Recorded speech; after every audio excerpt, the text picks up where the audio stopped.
আসসালামু আলাইকুম রহমতুল্লাহি ওয়া বারাকাতুহু। সুপ্রিয় দর্শক বন্ধুরা, আজকের এই ভিডিওতে একটি বশীকরণ শিখাবো, পরগাছা দিয়ে কীভাবে বশীকরণ করে। আর তৎসঙ্গে অবশ্যই একটি কথা আপনাদেরকে জানাবো যে মুনামুনি কিন্তু ব্যবহার করতে হবে। দেখেন, পরগাছা বলতে এই যে স্ক্রিনে কিন্তু আপনি দেখতে পাচ্ছেন পরগাছা। দেখুন, আপনাকে আমি কাছে নিয়ে দেখাই, এই যে পরগাছা, এটা কিন্তু অ্যাকচুয়ালি পরগাছা হয়, বা এই যে এদিকে দেখতে পাচ্ছেন পরগাছা। তো অ্যাকচুয়ালি এটা পরের উপরে আশ্রয় নিয়ে হয়ে থাকে, যাই হোক। তো এই যে এইদিকেও আছে। তো মুনামুনি নিয়ে নিতে হবে, বাজার থেকে কবিরাজ দোকানে পাওয়া যায়। আর এই যে পরগাছার শিকড় নিয়ে নিতে হবে।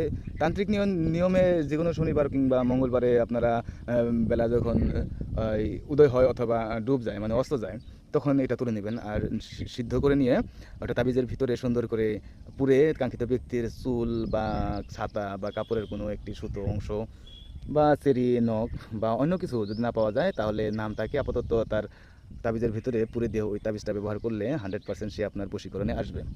অবশ্যই কাজটি করার আগে অনুমতি নিয়ে নেবেন। আর অবশ্যই আমাদেরকে দিয়ে করালে, খরচ ছাড়াই যদি কাজ করতে চান, না 9365938282 নম্বরে যোগাযোগ করে আমাদের সাথে কন্ট্যাক্ট করে নেবেন। অবশ্যই আপনার জন্য শুভকামনা রইল। আসসালামু আলাইকুম রহমতুল্লাহি ওয়া বারাকাতুহু।